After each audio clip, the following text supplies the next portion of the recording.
નમસ્કાર વિદ્યાર્થી મિત્રો, ઓનલાઈન શિક્ષણની અંદર આપનું હાર્દિક સ્વાગત કરું છું. પહેલા તમે બધા હાજરી પુરાવી લેજો, ત્યાર પછી આપણે જે ત્રીજું કાવ્ય છે એની શરૂઆત કરીએ.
નમસ્કાર મિત્રો, હવે જોઈએ તો પહેલા જે ચાલુ વર્ષ દરમિયાન જે ચેપ્ટર આપણે દૂર કરેલા છે એમાં 1 થી 10 સુધીમાં 9મું દૂર કરેલું છે.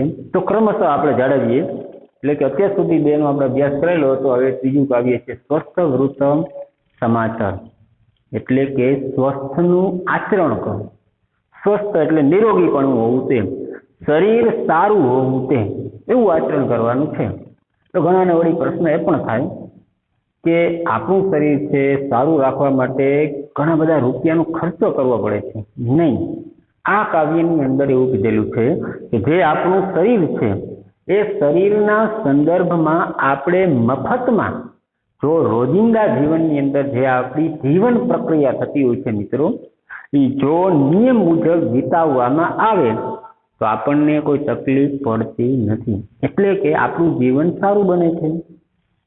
એટલે કે સ્વસ્થ વૃત્તમ સમાચાર એટલે જેનું ગુજરાતી આ પ્રમાણે જે છે કે સ્વસ્થનું આચરણ કર. સ્વસ્થનું આચરણ કરો. સારું કહેવાય છે ગુજરાતીની અંદર કે પહેલું સુખ તે જાતે ન રહ્યા, અથવા તો જે સ્વાધ્યાય જે પ્રસ્તાવનાની અંદર આપવામાં આવેલું છે કે કવિવર કાલિદાસ સંસ્કૃત સાહિત્યના શ્રેષ્ઠ એવા જાતિ જેની શ્રેષ્ઠ છે એવા સાહિત્યકાર તરીકે આપણે ઓળખાવી શકીએ. સંસ્કૃતમાં જેનું સ્થાન મોખરાનું છે તેવા એમને જે પુસ્તકો લખેલા છે, અને કુમાર સંભવ કે જે 2 મહાકાવ્યો લખેલા છે એમને, એમાં બીજા નંબરનું જે છે કુમાર સંભવ. કુમાર સંભવની અંદર જે 17 સર્ગ છે એની અંદર 5મા સર્ગમાં એને એવું કીધેલું છે કે શરીર આદ્યમ ખલુ ધર્મ સાધનમ. કોઈ પણ ધર્મ કરવા માટે પહેલું સાધન હોય તો આપણું શરીર છે. એટલે શરીર હંમેશા સારું હોવું જોઈએ. નથી સંપત્તિ કામ લાગતી, નથી કોઈ આપણી પાસે જે સંપત્તિ મિલકત કે જે કંઈ છે, સૌથી મોટું સુખ હોય તો એ શરીર સારું હોવું, સ્વાસ્થ્ય સારું હોવું, શરીર આપણું તંદુરસ્ત હોવું એ છે. હવે એના સંદર્ભમાં અહીં ચિત્રમાં તમે જોઈ શકો છો, તમારી પાસે ટેક્સ્ટ બુક છે, એમાં કે જે એક પિતાજી છે અને પુત્ર છે એ બંનેનો સંવાદ છે, પણ અહીંયા શ્લોક સ્વરૂપે આપેલું છે. પિતાજી પોતાના પુત્રને જણાવે છે અને કહે છે કે ખરેખર આપણે આપણું શરીર જો સ્વસ્થ રાખવું હોય તો કેવી રીતના રાખી શકીએ છીએ. જે સવારથી ઉઠીને સાંજ સુધી આપણે જે પ્રક્રિયા કરતા હોઈએ છીએ, એ પ્રક્રિયા જો અમુક આવી પ્રક્રિયા કરવામાં આવે તો આપણું શરીર તંદુરસ્ત રહી શકે છે અને આપણું જે જીવન છે રોગ મુક્ત થઈ શકે છે. એ સંદર્ભમાં અહીં પિતા અને પુત્રનો સંવાદ છે અને શ્લોકમય સ્વરૂપે છે. તો મિત્રો આપણે તેનો અભ્યાસ કરીએ. તો પહેલા જે પ્રસ્તાવના આપેલી છે એ પ્રસ્તાવનામાં જે પ્રથમ લીટી છે, મહાકવિ કાલિદાસે કુમાર સંભવના 5મા સર્ગની અંદર એવું કીધેલું છે કે શરીર આદ્યમ ખલુ ધર્મ સાધનમ. ત્યાં તમારે પેન્સિલ પેન વડે અંડરલાઈન કરવાની થશે. અને એનું જે ગુજરાતી તે છે કે માણસની પાસે ધર્મ કરવા માટે ભલે ઘણી બધી વસ્તુઓ હાજરમાં હોય છે, પણ જો પોતે પોતાનું સ્વાસ્થ્ય સારું નથી રાખી શકતા, એટલે કે સ્વાસ્થ્ય નથી સારું હોતું, તો એ બધી વસ્તુઓ જે છે, જે પણ કાંઈ હોય આપણી પાસે, એ બધું વ્યર્થ છે, નકામું છે. એટલે પહેલી લીટી છે ત્યાં અંડરલાઈન કરજો મિત્રો. અને બાકીનું જે છે બીજો અને ત્રીજો પેરેગ્રાફ એની કોઈ જરૂર છે નહીં. એટલે કે પાઠ જે કાવ્ય છે એની અંદર જે કંઈ બાબત આવતી હશે એ આપણે સમજાવતા જશું. તો મિત્રો ટોટલ 8 શ્લોક છે. હવે એ સંદર્ભમાં પિતાજી પોતાના પુત્રને કહે છે કે સવારથી સાંજ સુધી જે પ્રક્રિયા કરીએ છીએ તો એ કેવી પ્રક્રિયા કરવી જોઈએ, કયા પ્રમાણે આપણે આપણું જીવન વિતાવવું જોઈએ, એ સંદર્ભમાં પિતાજી પોતાના પુત્રને જણાવે છે કે જે પ્રથમ શ્લોક છે તે એમાં કહે છે બાલ ઉતિષ્ઠ સહ્યાત. આ પહેલું ચરણ છે. બાલ એટલે બાળક, ઉતિષ્ઠ એટલે ઉઠ, આજ્ઞાત કાળ મધ્યમ પુરુષ એક વચન પરસ્મય પદનું છે, એટલે કે તું ઉઠ એવું ગુજરાતી થાય. તો બાળક ઉઠ, એના પછી આપેલું છે સૈયાત. સૈયા એટલે પથારી. આપણે જે રાત્રિ દરમિયાન કે જે તે સમય દરમિયાન આપણે સૂતા હોઈએ છીએ એ પથારી. તો સૈયાત 5મી વિભક્તિ છે. તો પહેલું ચરણ છે એટલે સૈયાત એટલે 5મી વિભક્તિમાંથી ઉપરથી અંદરથી જે પ્રતિબંધ બેસતો હોય એ આપણે લઈ શકીએ છીએ. એટલે કે હે બાળક પથારીમાંથી ઉઠ, કારણ કે સવારનો સમય છે, આપણે રાત્રિ દરમિયાન જે સૂતા હોઈએ પછી આપણી જે દિવસની દિનચર્યા જે શરૂ થતી હોય છે એમાં હે બાળક પથારીમાંથી ઉઠ, સ્વસ્થ વૃત્તમ સમાચાર, કે જે આપણા કાવ્યનું શિક્ષક છે, સ્વસ્થનું આચરણ કર. હે બાળક પથારીમાંથી ઉઠ અને સ્વસ્થનું આચરણ કર. બીજી લીટીમાં સ્મર, એ પણ આજ્ઞાકાર છે, કારણ કે અહીંયા આજ્ઞા આપેલી છે. પિતા પોતાના પુત્રને આજ્ઞા આપે છે અને કહે છે તારે આમ કરવું જોઈએ, તેમ કરવું જોઈએ, જે કંઈ છે તે. એટલે આજ્ઞાકાર તો છે અને બે જ વ્યક્તિ છે જેને કહે છે એ સાંભળનાર છે, તો બીજો પુરુષ સાંભળનાર એક છે. તો એક છે એટલે એક વચન. તો સ્મર એટલે તું યાદ કર, અથવા તો તું ન લખવું હોય તો પણ ચાલે, કારણ કે બે જ વ્યક્તિ છે. યાદ કર જગત વિધાતારમ, આ જગતના વિધાતાની, બ્રહ્મા વિષ્ણુ મહેશ જે આપણે કહેતા હોય, જેનું નામ સ્મરણ કરતા હોય, જે આપણા આદ્ય દેવ જે છે તે. તો જગતના વિધાતાને યાદ કર. તતઃ પછી શુદ્ધમ જલમ પીબ, પછી શુદ્ધ પાણી પી. પછી શુદ્ધ પાણી પી. ફરીથી જોઈએ આખી લીટી, બંને લીટી જે છે તે. હે બાળક પથારીમાંથી ઉઠ, સ્વસ્થનું આચરણ કર. બીજી લીટીમાં છે જગતના વિધાતાને યાદ કર, પછી શુદ્ધ પાણી પી. એટલે આ શ્લોકનો એવો તાત્પર્ય, એવો મર્મ, એવી ધ્વનિ રહેલી છે કે શરૂઆતમાં આપણે જ્યારે સૂતા હોઈએ છીએ, સવારે જ્યારે વહેલા આપણે ઉઠી જઈએ ત્યારે પહેલું કાર્ય કરવાનું છે, આપણે આપણું કોઈ પણ સ્નાન નથી કરેલું, આપણે આપણું મોઢું પણ ધોયેલું નથી, અને પછી જે પાણી પીવામાં આવે એ પાણી સર્વશ્રેષ્ઠ છે મિત્રો. તો પછી શુદ્ધમ જલમ, અને એમાં તમે થોડુંક શુદ્ધમ જલમ એટલે થોડુંક ગરમ કરીને રાખી દો, થોડુંક, એને આપણે નવશેકું કહીએ છીએ. તો એ જે પાણી છે આપણા શરીરની અંદર જાય છે તો મિત્રો એ ઘણી બધી ઉર્જા આપે છે અને શરીરને રોગિષ્ટ થવા દેતું નથી. તો આ એક ઉત્તમ છે અને ફ્રી છે, મફત છે. એટલા માટે પિતાજી કહે છે કે જગતના વિધાતાને યાદ કર, પછી શુદ્ધ પાણી પી. હવે પછી બીજા નંબરના શ્લોકની અંદર કે આ પ્રમાણે કહે છે, તો એમાં જે કાંઈ ક્રમશઃ જે કાંઈ જણાવતા કહે છે તે ક્રમશઃ કે જે આપણું જીવન ટકાવી રાખે છે અને રોગ મુક્ત રાખે છે એ સંદર્ભમાં. તો બીજો શ્લોક જોઈએ. હવે કહે છે સતમ પદાની. સતમ એટલે 100, પદાની એટલે બહુવચન છે, ડગલા. આપણે જે ચાલતા હોઈએ છીએ મિત્રો તે, એટલે કે જે ચાલવું તે 1 ડગ 2 ડગ જેટલા ડગ એ ડગલા છે. તો 100 ડગલા નિષ્ક્રમ્ય બહાર જઈને, સંબંધક ભૂતપૂર્વન છે, ત્વા ઇત્વા ત્ય પાછળ લાગુ પડતું હોય ને ત્યારે 100 ડગલા બહાર જઈને શૌચ અર્થમ, શૌચ માટે, શૌચ માટે ગચ્છ એટલે તું જા, સત્વરમ એટલે ઝડપથી. તો 100 ડગલા બહાર જઈને શૌચ માટે ઝડપથી તું જા. 100 ડગલા બહાર જઈને ઝડપથી શૌચ માટે તું જા. ત્યાર પછીની લીટીમાં ફેનિલેન. ફેનિલ એટલે સાબુ, પણ એને ત્રીજી વિભક્તિનો પ્રત્યય લાગેલો છે. ફેનિલેન કર એટલે હાથ, પણ કરવ એટલે દ્વિવચન, રામો આપણે અગાઉ શીખી ગયા છીએ. તો બે હાથ, કૃત્વા એટલે કરીને, શુદ્ધવ એટલે શુદ્ધ. તો સાબુથી બે હાથ શુદ્ધ કરીને, સાબુથી બે હાથ અથવા તો બંને હાથ શુદ્ધ કરીને વ્યાયામ આચર, એટલે કે કસરત કર અથવા તો વ્યાયામ કર. ફરીથી બંને લીટી જોઈએ. 100 ડગલા બહાર જઈને શૌચ માટે ઝડપથી તું જા. 100 ડગલા બહાર જઈને શૌચ માટે ઝડપથી તું જા. સાબુથી બંને હાથ શુદ્ધ કરીને વ્યાયામ કર અથવા તો કસરત કર. આ પ્રમાણે જણાવે છે પિતાજી. પહેલા ઉઠીને આપણે પાણી પીવાનું છે, પછી શૌચ માટે જઈ સાબુથી બંને હાથ બરોબર શુદ્ધ કરી અને ત્યાર પછી આપણે કસરત કરવાની છે. આગળના શ્લોકની અંદર એટલે ત્રીજા શ્લોકની અંદર જણાવતા કહીએ છે હવે શું કાર્ય કરવાનું છે? તો તૈલમ મર્દય. તૈલમ મર્દય એટલે તેલનો માલિશ કરવો છે આપણા શરીરની અંદર જે છે, ખાસ કરીને જ્યાં સાંધો આવે છે, આ સાંધો છે, આ સાંધો છે, પછી પગ જે છે ત્યાં સાંધો આવતો હોય એ સાંધો જે છે એકદમ મજબૂત બને છે. તૈલમ મર્દય તેલનો માલિશ કરીને, કાયે એટલે શરીરમાં, ત્વમ એટલે તું. તો તું શરીરનો તેલમાં માલિશ કર. તું શરીરમાં તેલનો માલિશ કર. તો શરીરમાં તેલનો તું માલિશ કર. પછી તતઃ સ્નાનમ સમાચાર, પછી સ્નાન કર. સ્નાન સમાચાર, સ્નાન કર. તું તેલનો શરીરમાં માલિશ કર, પછી સ્નાન કર. આ સ્નાન પછી કરવાનું છે. હવે પછી યથાવિધિ એટલે કે વિધિ એટલે નિયમ છે, અથવા તો એને શબ્દ પણ લખી શકો છો વિધિ. વિધિ જેમ અથવા નિયમ જેમ કે નિયમ પ્રમાણે જે શબ્દ બંધ બેસતો હોય તમે કોઈ પણ લખી શકો છો.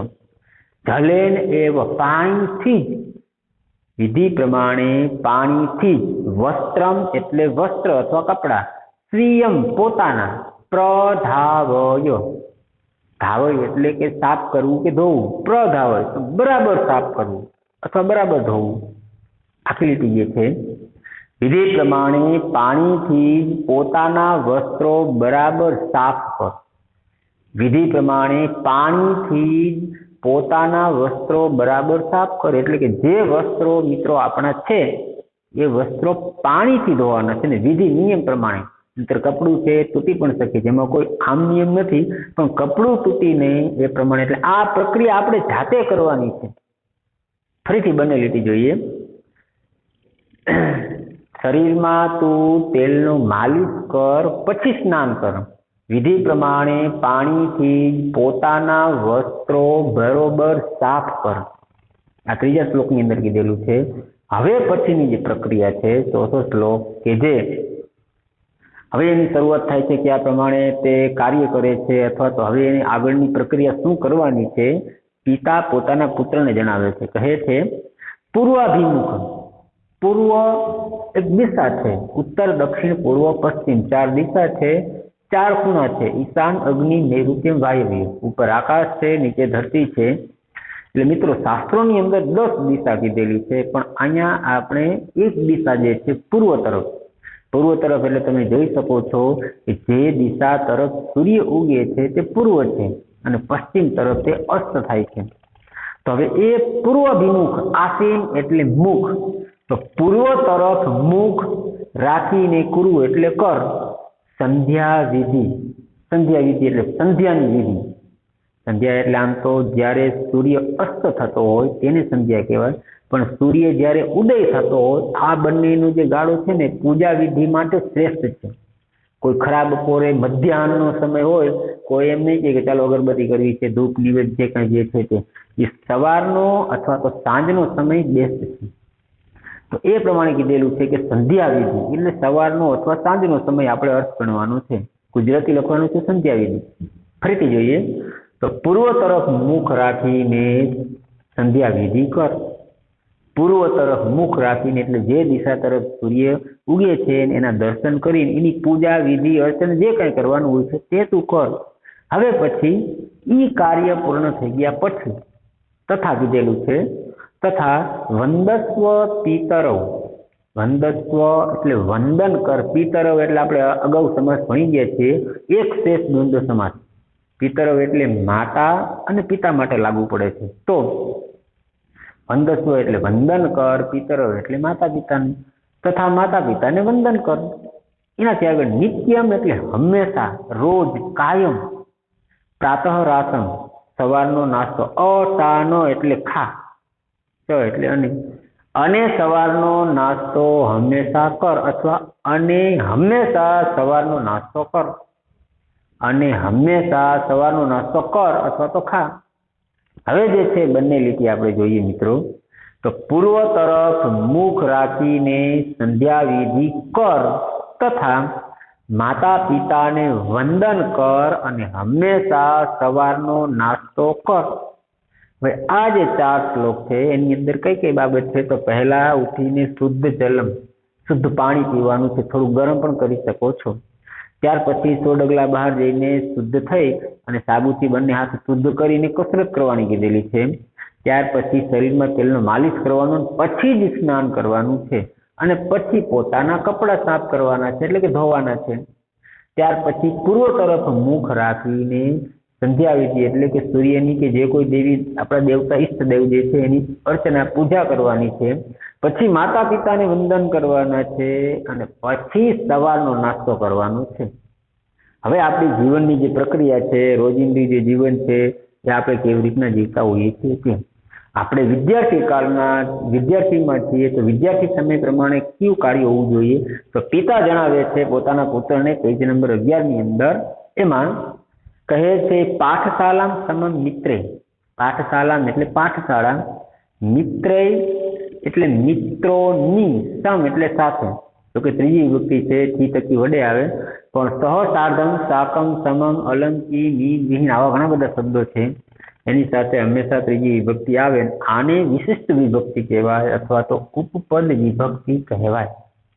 હવે પેલું ચરણ છે એમાં જોઈએ 5મા શ્લોકનું. તો મિત્રોની સાથે પાઠશાળાએ જા. મિત્રોની સાથે પાઠશાળાએ ગચ્છ એટલે જા અથવા તો તું જા.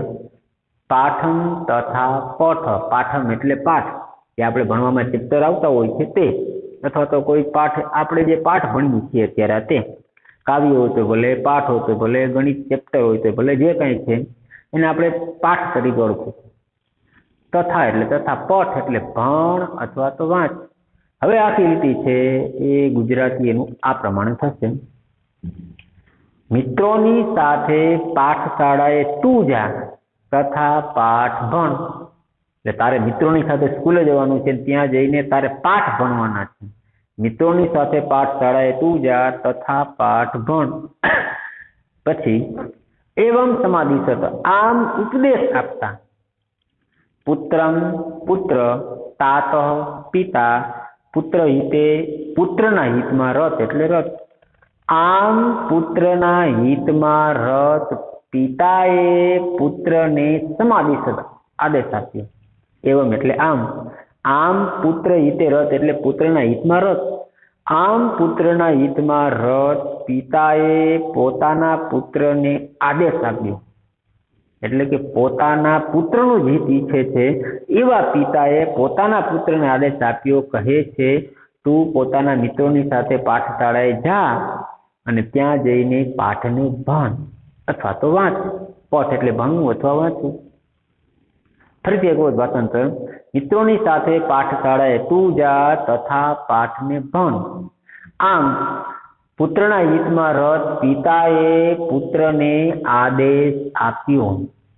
આ પિતા કહે છે તારે આવું કાર્ય કરવાનું છે. હવે પછી કરવાનું છે, હવે જીવનની અંદર કઈ કઈ બાબત છે? તો સાથે સાથે સમ પ્લસ ક્રુ સંસ્કાર પણ શીખવાના છે. તો 6થા શ્લોકની અંદર કહેલું છે ત્યજ એટલે તું છોડી દે. દુર્જન સંસર્ગ, દુર્જનનો સંગાત અથવા દુર્જનનો સાથ. ત્યજ એટલે છોડી દે, તો દુર્જનનો સાથ તું છોડી દે. ભજ એટલે ભજ અથવા તો કર. સાધુ સમાગમમ, સજ્જનનો સંગ અને સજ્જનનો સંગ કર. દુર્જનનો સાથ છોડી દે અને સજ્જનનો સંગ કર. દુર્જનનો સાથ છોડી દે અને સજ્જનનો સંગ કર. આખી રીતે જોઈએ તો દુર્જનનો સંગ તું છોડી દે અને સજ્જનનો સંગ કર. એટલે દુર્જન જે હોય માણસનો સાથ છોડી દેવાનો. સારો માણસ છે, સજ્જન માણસ છે, એનો તારે સાથ, એની સાથે તારે ટૂંકમાં સંબંધ રાખવાનો છે, એટલે કે એનો તારે સાથ નિભાવવાનો છે. આગળ જણાવેલું છે કુરુ એટલે કર, પુણ્યમ એટલે પુણ્ય, આપણે પુણ્ય જે કહેતા હોઈએ છીએ તે. અહોરાત્રમ એટલે દિવસ રાત. અહોરાત્રમ આમ તો જો કે એ શબ્દ માનું, જો કે કાવ્ય સહેલું છે મિત્રો, એટલે ઘણા એવા શબ્દ જે છે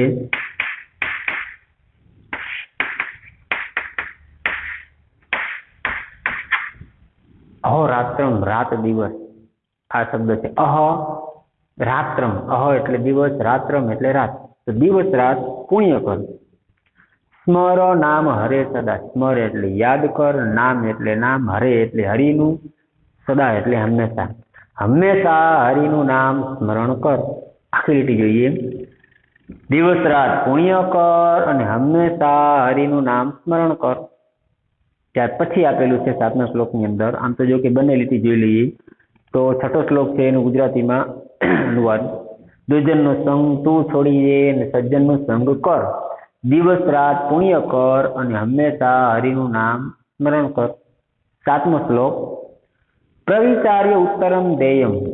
આ શબ્દ જે છે એક માર્કમાં વારંવાર પૂછાતો હોય છે. પ્રવિચાર્યમ એટલે બરાબર વિચાર કરીને, ઉત્તરમ એટલે ઉત્તર, દેયમ એટલે આપવું જોઈએ. તો બરાબર વિચાર કરીને ઉત્તર આપવો જોઈએ. બરાબર વિચાર કરીને ઉત્તર આપવો જોઈએ. સહસા ન વદે ક્વચિત. સહસા એટલે એકાએક, ન વદે એટલે ન બોલવું જોઈએ, ક્વચિત એટલે ક્યારે, ત્યારે એકાએક બોલવું જોઈએ નહીં. ફરીથી આખી લીટી જોઈએ તો બરાબર વિચાર કરીને ઉત્તર આપવો જોઈએ. બરાબર વિચાર કરીને ઉત્તર આપવો જોઈએ, ત્યારે એકાએક બોલવું જોઈએ નહીં. બરાબર વિચાર કરીને ઉત્તર આપવું જોઈએ. એકાએક ન સહસા વદે ક્વચિત. એકાએક ક્યારેય બોલવું જોઈએ નહીં. બરાબર વિચાર કરીને. એટલે આપણે ઘણી વખત કહેતા હોય કે કોઈ પણ એક વાત આપણે કરતા હોઈએ તો 100 વખત વિચાર કરવો જોઈએ. 100 વખત વિચાર કરવાનો નથી, પણ ભવિષ્યનો વિચાર કરીને. 100 વખત વિચારવા જશો તો એ વાત જ ભૂલાઈ જશે. પણ એ વાત જે છે ભવિષ્યમાં કોઈને નડતરરૂપ ન થાય, એટલે બરોબર વિચાર કરીને આપણે બોલવું જોઈએ. તો એનાથી આગળ કીધેલું છે 7મા શ્લોકમાં, શત્રુ અપી ગુણા ગ્રાહ્યા. શત્રુના પણ ગુણો ગ્રહણ કરવા જોઈએ. ઘણા એમ કહેતા હોય મારો શત્રુ છે તો એ શત્રુ જ છે, એના ગુણો કે એની જે બાબત છે બધી નેગેટિવ છે મારા માટે, પણ એની પાસે જો સારી બાબત હોય તો ગ્રહણ કરવી જોઈએ. અને કદાચ કોઈ આપણો હિતેચ્છુ, જેને આપણે ગુરુ ગણતા હોઈએ છીએ, એની પાસે કોઈ ખરાબ બાબત છે તો મિત્રો એ છોડી દેવી જોઈએ. માત્ર ને માત્ર આપણા સ્વજન છે, સ્નેહીજન છે, હિતેચ્છુ છે એનું જ ગ્રહણ કરવું, દુશ્મનોનું છોડી દેવું એવું નહીં. પણ દુશ્મનો પાસે સારી બાબત હોય તો ગ્રહણ કરવી જોઈએ, અને ગુરુજી પાસે ખરાબ બાબત હોય તો એને છોડી દેવી જોઈએ. એટલે 3, 4થું ચરણ 7મા શ્લોકમાં, શત્રુ અપી ગુણાગ્રાહ્ય. શત્રુના પણ ગુણો ગ્રહણ કરવા જોઈએ. શત્રુના પણ ગુણો ગ્રહણ કરવા જોઈએ. અને એમાં આગળ આપેલું છે દોષાપી ત્યાજ્યા. દોષ છોડી દેવા જોઈએ. ત્યાજ્ય એટલે છોડી દેવા જોઈએ. કોના છે તો ગુરુ અપી, ગુરુના પણ. તો ગુરુના પણ દોષો છોડી દેવા જોઈએ. બંને લીટી જોઈએ તો એમાં આપેલું છે બરાબર વિચાર કરીને બોલવું જોઈએ. એકાએક ક્યારેય બોલવું જોઈએ નહીં. શત્રુના પણ ગુણો ગ્રહણ કરવા જોઈએ અને ગુરુના દોષો પણ છોડી દેવા જોઈએ. આ બાબત જે છે એ ખરેખર શ્રેષ્ઠ છે, કે જ્યાંથી સારું મળે ત્યાંથી આપણે ગ્રહણ કરવું જોઈએ. પછી આપણે દુશ્મન કેમ નથી હોતું. અને જે બાબત ખરાબ આપણને આપતી હોય છે, કદાચ આપણો મિત્ર ખાસ હોય અથવા તો આપણા ગુરુ સમાન ગુરુજી છે, એની પાસે ખરાબ બાબત હોય તો એ ખરાબ બાબતને છોડી દેવી જોઈએ. આ બાબત સમજવાની છે. અને છેલ્લે શ્લોકમાં કીધેલું છે, પિતાજી પોતાના પુત્રને કહે છે કે ધ્યેયમ સનાતનમ બ્રહ્મ. સનાતન એટલે કાયમી છે. વર્ષો પહેલા હતું ને આજે છે ને વર્ષો પછી પણ હશે, એને સનાતન કહેવાય. ટૂંકમાં અર્થ કરીએ તો કાયમી, અથવા ઈને અર્થ રાખવો હોય તો પણ ચાલે. સનાતન એટલે સનાતન. ધ્યેયમ ધ્યાન ધરવું જોઈએ. બ્રહ્મ એટલે જે બ્રહ્મ છે, એક સત્ય છે, અટલ છે, કાયમી છે. તો સનાતન બ્રહ્મનું ધ્યાન ધરવું જોઈએ. આપેલું ચરણ છે, સનાતન બ્રહ્મનું ધ્યાન ધરવું જોઈએ. હેયમ છોડી દેવું જોઈએ. એ શબ્દ કદાચ નવો છે, હેયમ.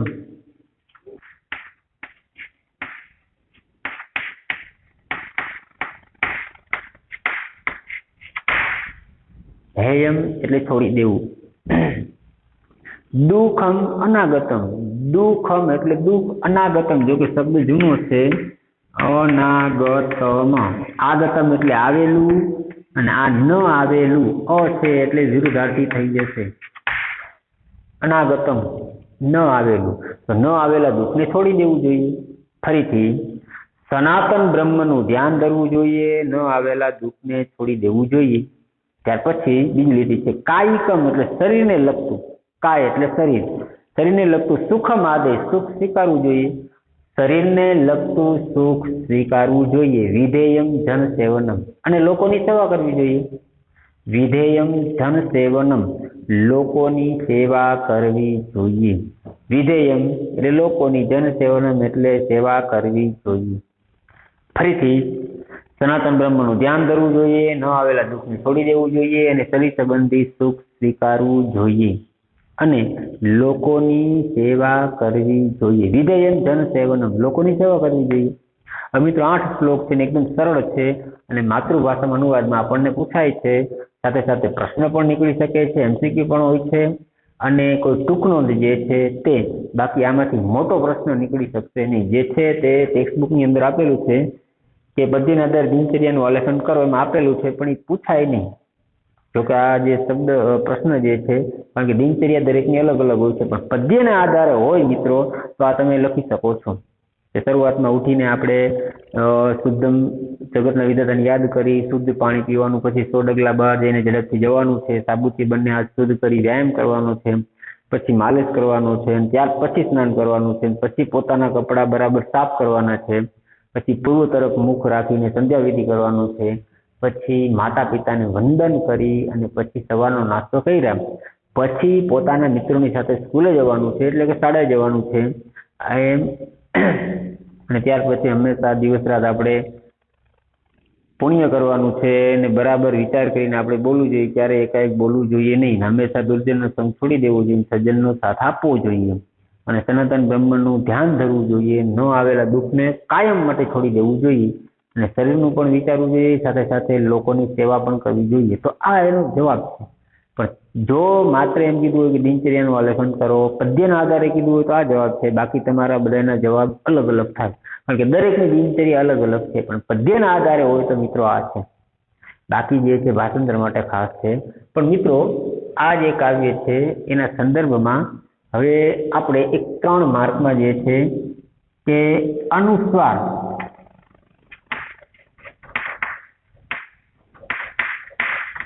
અનુસ્વાર માટેનો એક પેરેગ્રાફ છે, 3 માર્કમાં છે મિત્રો. હવે આની અંદર અત્યારે આ સમય છે એટલે હું આની અંદર જ જણાવી દઉં છું કે એક પેરેગ્રાફ મિત્રો આપવામાં આવેલો હશે, તમારે એનો જવાબ કહી દઉં. 3 માર્ક તમને રોકડા મળી જશે. આ સત્રાંત પરીક્ષામાં પણ છે. હવે દાખલા તરીકે હું અહીંયા કક્કાના અક્ષરો લખું છું. જોકે તમે એનો અભ્યાસ કરી ચૂક્યા છો, છતાં પણ, કારણ કે ગુજરાતી ભાષામાં મેં લીધેલું છે, પણ છતાં ફરીથી તમને આ રિપીટ કરાવી દઉં છું.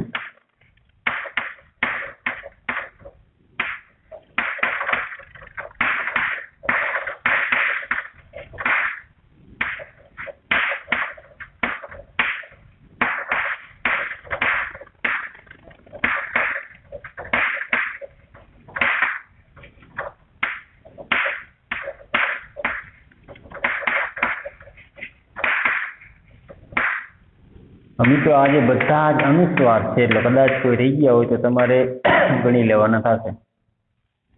હવે એમાં આ જે છે આપણે અગાઉ લખાવેલા છે, તમારે ગુજરાતી ભાષાની અંદર મેં ત્યારે તમને કીધું હતું, સંસ્કૃતમાં પણ લાગુ પડે છે. આને આપણે અનુનાસિક વર્ણ કહેશું.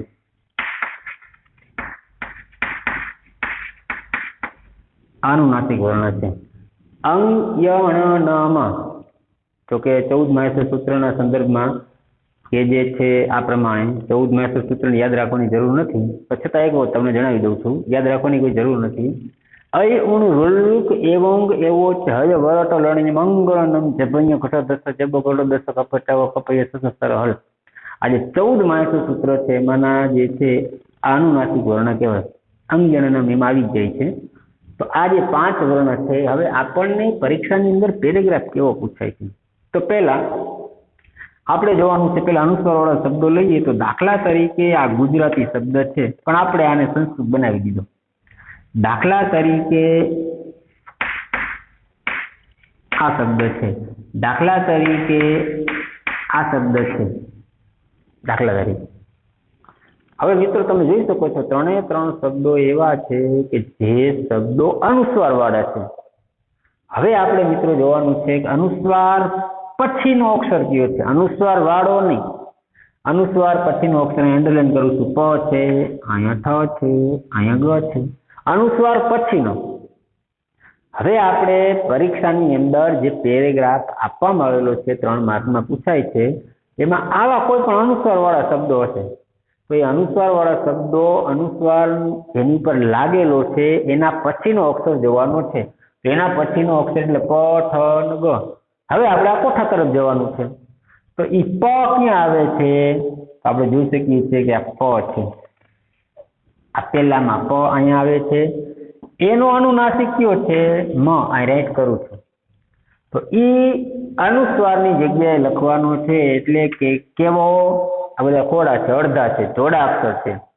હવે આમ લખવાનું છે, આટલું લખો એટલે જવાબ થઈ ગયો.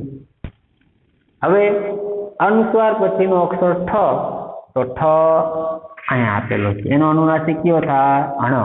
હવે આપણે કંઠ લખવું હોય તો અડધો અણ આ થઈ ગયું. એવી જ રીતના ગ, અનુસ્વાર પછીનો અક્ષર ગ, તો ગ મિત્રો તમે અહીંયા જોઈ શકો છો. હવે જો આપણે જોઈએ તો ગ, એનો અનુનાસિક શું છે? અંગ. અંગ એટલે આપણે આમ લખીએ અને એની સાથે તમે અહીંયા લખો તોય ભલે અથવા તમે કાઉન્સમાં લખું છું કે તમે કદાચ આમ લખ્યું હોય તો પણ ચાલે કારણ કે જોડા અક્ષર છે. હવે આપણે જોવાનું એ છે કે ચાલો અહીંયા તો સમજાઈ ગયું પણ દાખલા તરીકે આવું આપેલું હોય તો શું કરવું? કારણ કે એના પછીનો તો અક્ષર કદાચ આવતો હોય પેરેગ્રાફમાં, અહીંયા કોઈ પણ શબ્દ છે પણ એ તો અલગ થઈ ગયો. આપણે કાંઈ કીધું અનુસ્વાર પછીનો અક્ષર જે છે તે, તો અનુસ્વાર જ છેલ્લે આવતો હોય તો શું કરવાનું? તો આ આવતું હોય અનુસ્વાર પછી અહીંયા, તો અહીંયા હંમેશા લખું છું ગુજરાતીમાં, હંમેશા વ્યંજન આવે, વ્યંજનથી શરૂઆત થતી હોય અને આવું આપેલું હોય તો અહીંયા ખાલી જગ્યામાં હંમેશા સ્વર આવે. આટલું યાદ રાખવાનું થાય. ફરી જોઈએ, જો આવું આવતું હોય તો અહીંયા હંમેશા વ્યંજન, વ્યંજન એટલે ક, ખ, ગ, ઘ જે થતા હોય છે તે. અને ત્યાર પછી જો કદાચ અહીંયા મ આવતો હોય તો હંમેશા સ્વર. સ્વર એટલે સંસ્કૃતની અંદર 13 છે. એ 13 માનો કોઈ પણ શબ્દ અહીંયા આવતો હોવો જોઈએ. આ 13 છે અને આ 33 છે. પછી ક, ખ આ જે છે બધા વ્યંજન છે, ક, ખ, ગ, ઘ, ચ, છ જે, પણ અત્યારે અહીંયા તો સાચું. અને અહીંયા મ ખોડો તેના પછી અ, પછી આ, હસ્વઈ, દીર્ઘઈ કોઈ પણ જે છે તે આવતું હોવું જોઈએ. આવું હોય તો સાચું. અને આપણને જે પેરેગ્રાફ પરીક્ષાની અંદર આપેલો હશે એની અંદર ભૂલ હશે અને ભૂલ હશે એટલે એને આપણે સુધારીને જવાબમાં ફરીથી પેરેગ્રાફ લખવાનો છે. પણ જે જગ્યાએ ભૂલ છે ત્યાં અંડરલાઈન હશે અથવા તો ઘાટા અક્ષરોમાં આપેલું છે એને આપણે દૂર કરી અને પછી જ સાચો જવાબ લખવાનો છે. આ ખાસ યાદ રાખવાનું છે. માત્ર જવાબ નહીં પણ પેરેગ્રાફ આખો ફરીથી લખવાનો છે અને એની અંદર જે ખોટા શબ્દો છે પ્રશ્ન પેપરની અંદર એમાં આપણે જવાબ લખતી વખતે સાચા જવાબો લખવાના છે.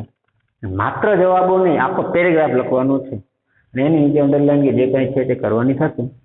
અને એમ કરતા તમને એમ થતું હોય તો તમારી પાસે જે સાહિત્ય છે નવનીતની અંદર એમાં અમુક ટેક્સ્ટબુકની અંદર અમુક એવા મુદ્દા આપેલા હશે અને પ્રશ્ન પેપર હોય તમારી પાસે એમાં તમે જોઈ શકો છો. આપણે સત્રાંત પરીક્ષામાં આ પૂછેલું છે 3 માર્કની અંદર. તો આટલી બાબત આ કંઠસ્થ હોવું જોઈએ અને એની સાથે સાથે તમારે આ પણ યાદ રાખવાનું છે. દાખલા તરીકે એક શબ્દ આવો છે કે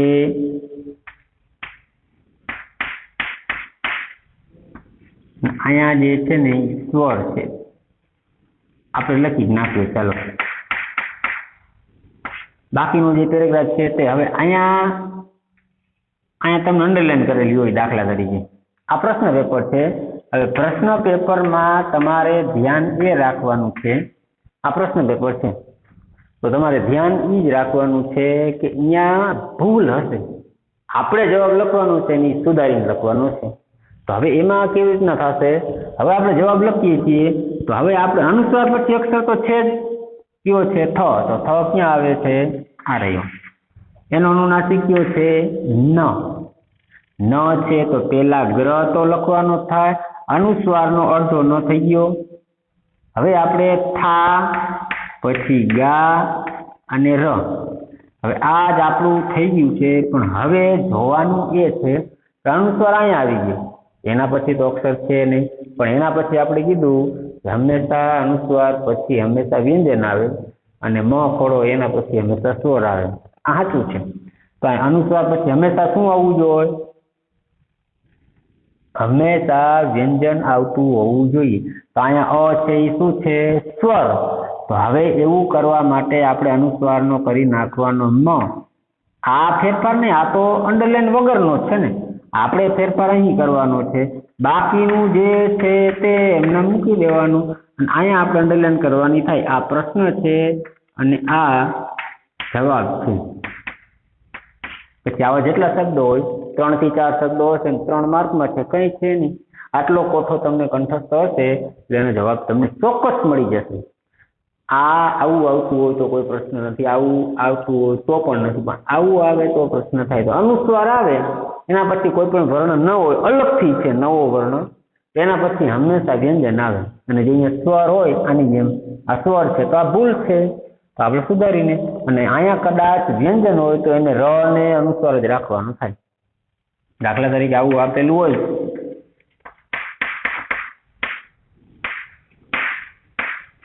આવું આપેલું હોય તો અહીંયા આપણે